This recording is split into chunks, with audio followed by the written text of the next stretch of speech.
Hello, मी वर्षा मित्रे आजच्या एका नवीन व्हिडिओमध्ये तुमचं खूप खूप मनापासून स्वागत करते। तर आज आपण बनवणार आहोत मस्त असा कुर्मा बनवणार आहोत दोन साहित्य वापरून, वाटाणा आणि बटाटा, ज्याला वाटाणा म्हणजे मटार आणि बटाटा वापरून आपण करणार आहोत मस्त असा कुर्मा। बघा, 2 बटाटे घेतलेत आणि थोडा वाटाणा घेतलाय आणि त्यासाठी ग्रेव्हीसाठी कांदा, टोमॅटो, कोथिंबीर, जरासं तीळ घेतलेत, थोडंसं काजू घेतलेत, ओलं खोबरं थोडं घेतलंय, लवंग, दालचिनी आणि मिरा घेतलेत आणि बाकीचे ते काजू दिसतात ते पण आपण कुर्म्यामध्ये घालणार आहोत फ्राय करून। तर त्यासाठी अगोदर आपण मसाला करून घेऊया मिक्सरला। मसाला मस्त असा मिक्सरला एकदम पेस्ट बारीक करून घ्यायची, एकदम स्मूथ पेस्ट झाली पाहिजे कुर्म्याला, मोठा ठेवायचा नाही, छान असं पेस्ट करून घेऊया आपण। तर बारीक झाल्यानंतर मी तुम्हाला दाखवते। ते बघा, वाटाणा आणि बटाटा आपण पाण्यामध्ये टाकते, बटाट्याची वरची साल काढणार आणि मी लसूण आणि आलं विसरले होते मसाल्यामध्ये, ते परत मी टाकलं। इथं बघा, बटाट्याच्या वरचं कवर काढून साल काढून मी बारीक करून घेतलेत, पाण्यामध्ये टाकलेत कारण बटाटे काळे पडतात म्हणून। वाटाणा पण पाण्यामध्ये टाकून घेतलाय आणि त्यानंतर आपण फ्राय करणार आहोत। फ्राय करून पहिला बटाटा आणि वाटाणा, काजू फ्राय करून घ्यायचे। पहिल्यांदा काजू थोडेसे फ्राय करून घेते,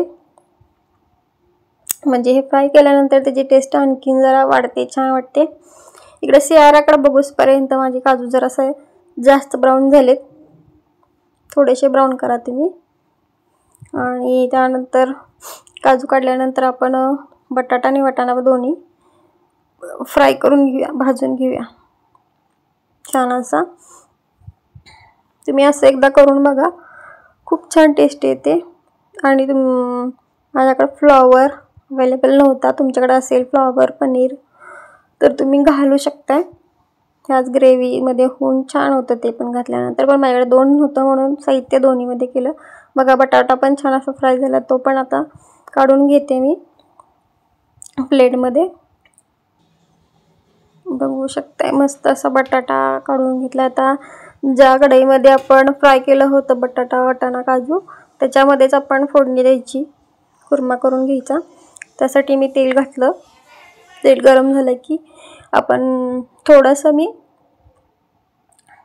बटर टाकलंय, ज्याने टेस्ट आणखीन छान येते। बटर नक्की टाकायचं, मी खूप छान वाटते, बटर टाकल्यामुळे टेस्ट आणखी छान येते। त्यानंतर आपण केलेला जो मसाला, छान असं पेस्ट, ते सगळी टाकून घ्यायची बटरमध्ये आणि तेलामध्ये, छान असं भाजून घ्यायची। बघा, ही पेस्ट सगळी टाकून घेते मी केलेली।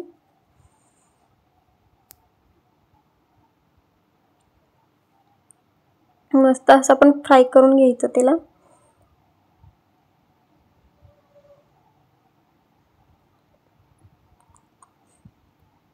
त्यानंतर त्याच्यावरती थोडंसं झाकण लावून मी एक अर्धा मिनिट ठेवलं होतं, त्याला छान तेल सुटेपर्यंत मसाल्याला।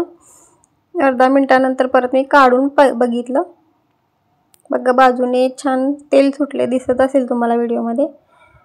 आणि थोडा वेळ मस्त भाजून घ्यायचा मसाला आणखी। त्यानंतर त्याच्यामध्ये आपण पावडर मसाले टाकायचे। त्यासाठी पहिल्यांदा मी हळद टाकली, त्यानंतर काश्मीरी पावडर, कलरसाठी तिखट नसते काश्मीरी पावडर, त्यानंतर आपलं घरचं लाल तिखट म्हणजे चटणी, ती टाकून घ्यायची छान असं। तुम्ही किती तिखट कमी जास्त खाता त्याप्रमाणे टाकायची।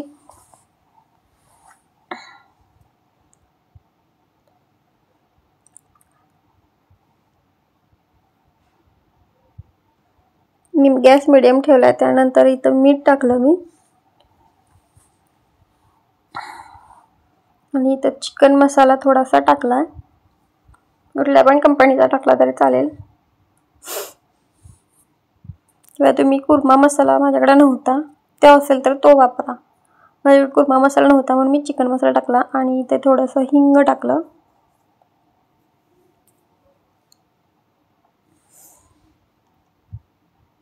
त्यानंतर सगळे मसाले, पावडर मसाले आपण छान असे मिक्स करून घ्यायचे मसाल्यामध्ये।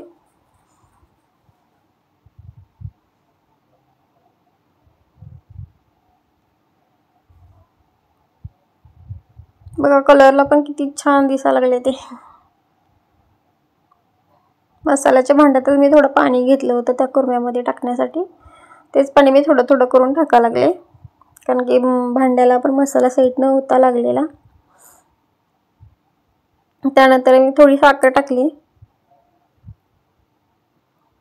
तुम्ही पण टाका थोडी साखर, छान लागतं. पण कोणाला आवडत नसेल तर स्किप करू शकता. पण टेस्टला छान येते, टेस्ट मस्त येते. इतका छान कुर्मा झालेला ना, एकदा अशा पद्धतीने करून बघा, खूप टेस्टी झाला होता. आवडला घरी सगळ्यांना पण, म्हणजे मी नेहमी असंच करते, पण खूप छान झाला होता. पुरीसोबत आणखीन छान लागतं.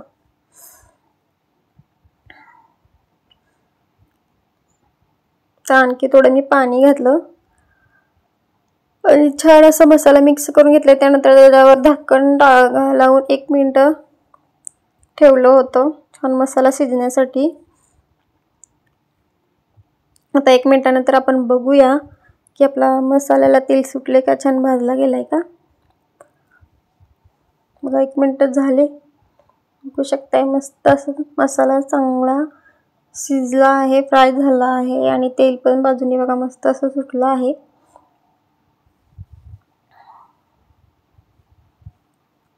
बघू शकताय मस्त असा आपला मसाला झालाय. आता त्याच्यामध्ये आपण फ्राय केलेले बटाटा, मटार आणि काजू घालायचे.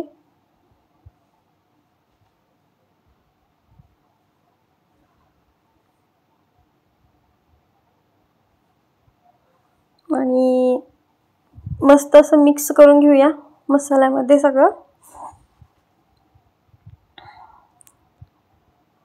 आता हे मी फ्राय करून घेतलं होतं छान, त्यामुळं शिजायला जास्त वेळ लागत नाही, म्हणून थोडं पाणी घालायचं. जास्त पाणी घालायची काही गरज नाही. थोड्या पाण्यामध्येच ते छान असं थोड्या वेळातच शिजून जाईल, 1-10 मिनिटातच. माझा हे शिजायला फक्त 10 मिनिटच लागले.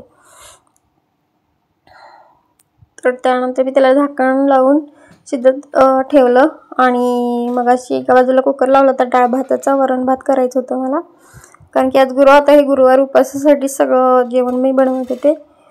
तर भात झाला होता आणि डाळ पण भाताबरोबर कुकरला लावली होती, जेणेकरून पटकन दोन्ही पण शिजून जातं. आणि वरण फोडणी घालायचं म्हटलं तर ते कुर्मा शिजूसपर्यंत. इकडे बघा डाळ दाखवली मी तुम्हाला.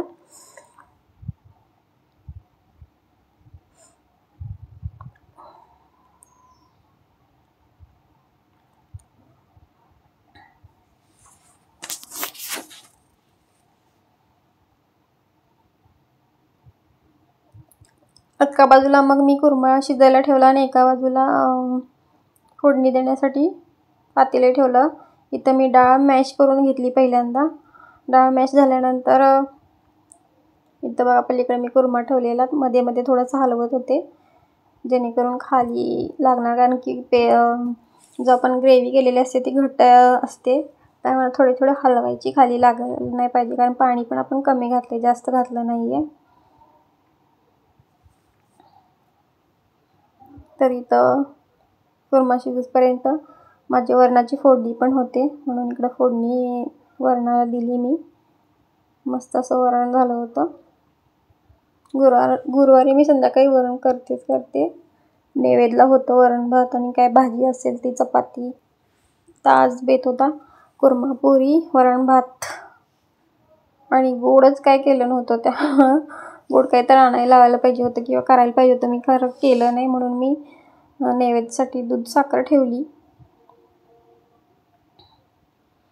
ते अगोदर मी जिरं टाकले, अगोदर मी मोहरी टाकली. मोहरी चांगली तडतडल्यानंतर जिरं टाकले, त्यानंतर कढीपत्ता टाकला, कारण की आणि त्यानंतर हिंग टाकलं. पटपट टाकावं लागतं. डाळीची किंवा वरणाची कसली पण फोडणी असेल तर पटकन जळतं, त्यामुळे पटपट टाकायला लागतं. हिंग टाकल्यानंतर मी लसूण ठेचून घेतला होता, लसूण सगळा टाकून घेतला. त्यानंतर हळद टाकायची होती आणि हळद संपली होती, त्याच्यातली काढायची होती, म्हणजे संपली म्हणजे मसाल्याच्या डब्यातली संपली होती. एक्स्ट्राची हळद होती ती काढायची होती, पण जेवढी होती तेवढी पटकन टाकली मी, कारण की फोडणी करपेल म्हणून. आणि लगेच फोडणी हलवून त्याच्यामध्ये मी डाळ डाळ मॅश केलेली टाकली, कारण की मी जर हळद टाळत बसले असते तर माझी पूर्ण फोडणी करपली असती म्हणून.